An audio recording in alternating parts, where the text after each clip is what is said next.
There's a specific kind of silence that only happens at 2 a.m. It's not a peaceful silence, it's heavy.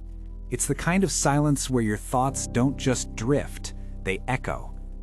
I remember sitting in my car a few years ago, parked in my own driveway, staring at the glow of the dashboard. I had just finished a meeting, one of those big break meetings, the kind where people look at you and say, "We can make this happen for you, but we just need to frame the story differently." Nothing illegal, nothing scandalous, just a slight tilt of the truth, a little structural adjustment to my history to make the brand more sellable. I sat there for 20 minutes. No one was watching. No one would ever know if I said yes. My wife was inside sleeping. My friends would have congratulated me on the deal. God was there, sure, but in that moment he felt more like a concept than a person. I realized then that I wasn't wrestling with a career choice. I was wrestling with a ghost. I was wrestling with the man I wanted people to think I was versus the man who was currently gripping a steering wheel in the dark. Welcome to Take Me to Church. I'm Ebby, and today we're talking about the loneliest word in the Christian vocabulary: integrity. We've ruined the word integrity, haven't we? We've turned it into a line item on a resume. We treat it like moral branding. We think integrity is about having a clean record or a high credit score in the kingdom of heaven. We think it's about being reliable or a man of your word. But let's be honest, you can be a person of your word just because you're obsessed with your reputation. You can do the right thing simply because you're terrified of getting caught. That's not integrity, that's just high-level anxiety management. In the church, we often confuse integrity with perfection. We think the person with the most integrity is the one who never fails. But if that's the case, then none of us have it, and we might as well stop the podcast here and go get tacos. Integrity isn't about being polished. The word actually comes from the root integer, meaning whole or undivided. It's a math term. It means you aren't a fraction. You aren't one-half church Ebby and one-half midnight driveway Ebby. It's the refusal to be subdivided. It's the terrifying realization that who you are in the light has to be on speaking terms with who you are in the dark. I want to take you to a house in Egypt. It's a nice house, expensive, high-end finishes. It belongs to a man named Potiphar, a big shot in the government. And in this house, there's a young man named Joseph. Now, we usually tell the story of Joseph and Potiphar's wife as a Sunday school lesson on fleeing temptation. We make it about sex, and sure, that's the surface, but look closer at the tension. Joseph is a slave who has been promoted. He's been betrayed by his brothers, sold into human trafficking, and forgotten by his family. He has every right to be bitter. He has every right to think, God clearly isn't looking out for me, so I might as well look out for myself. Then comes the invitation, day after day. It's not just a physical temptation, it's an invitation to belong, to be seen, to have power in a system that had stripped him of everything. And here is the pivot point. Joseph says something that haunts me. He doesn't say, "What if your husband finds out?" He doesn't say, "My religion forbids this." He looks at her and says, "How then could I do such a wicked thing and sin against God?" Notice the environment. There were no cameras, no Ring doorbells, no social media. If Joseph had said yes, his reputation would have stayed perfectly intact. Potiphar wouldn't have known. The Egyptian public wouldn't have known. Joseph could have been the rising star of Egypt by day and a compromise by night.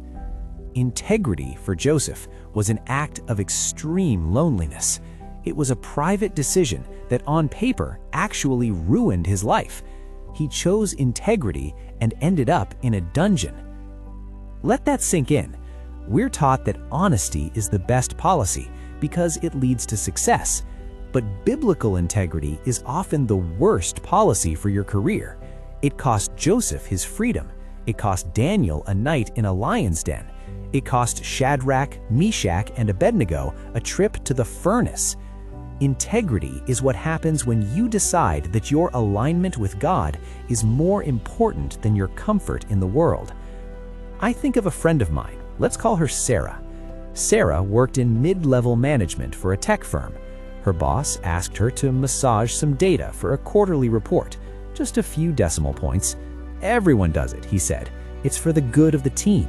If the numbers look bad, people lose their bonuses. People lose their jobs." Sarah spent a weekend in that midnight driveway headspace. She realized that if she did it, she'd be a hero to her team. She'd get the bonus. She'd be reliable. If she didn't, she'd be the difficult one, the uncooperative one. She chose not to do it. And you know what happened? She didn't get a standing ovation. She didn't get a miraculous promotion.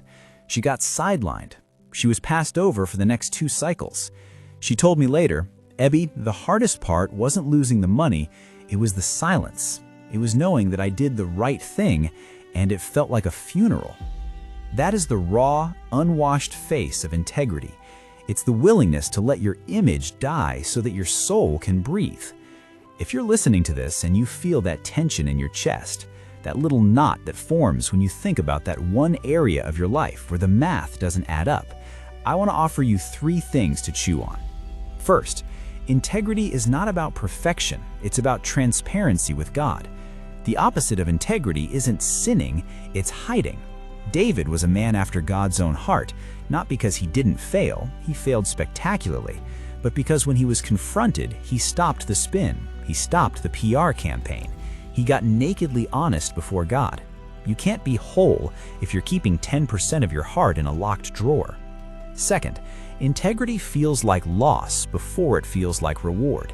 If your integrity hasn't cost you anything yet, a promotion, a friendship, a cool factor, a bit of money, then you might just be practicing politeness. Integrity is only tested when the right thing and the easy thing are walking in opposite directions. Third, God is more interested in your alignment than your applause. We spend so much energy trying to make sure the world sees us as good Christians, but God isn't impressed by the statue we build of ourselves. He's looking at the foundation. He's looking at the conversation you have with yourself when the lights are off. He wants the person you are in public to be on speaking terms with the person you are in the secret. So, what does this look like tomorrow morning? It's not a grand speech. It's usually small. It's the moment you realize you've slightly exaggerated a story to make yourself look like the hero, and you actually stop yourself mid-sentence and say, "Actually, that's not entirely true. I was actually pretty scared." It's the moment you're about to click delete on a browsing history or a text thread, and you realize that the very act of hiding is a fracture in your soul. It's the moment you choose to be unsuccessful by the world's standards, because the price of success was a piece of your heart you weren't willing to sell. Integrity is the quiet, daily work of closing the gap between who you claim to be and who you actually are. It's painful, it's costly, it's deeply uncool. But there is a peace that comes with it that the world cannot give, and more importantly, a peace the world cannot take away. I want to leave you with an image. Think of Jesus in the Garden of Gethsemane. Talk about a midnight driveway moment. He's alone. His friends are asleep. The costly thing is right in front of him. He could have walked away. He could have called down legions. He could have rebranded the mission. But there was no gap between his heart and his Father's. There was no subdivision. He was the integer, the whole. He chose the cross not because it was the best policy, but because it was the truth. Maybe today, your job isn't to be better.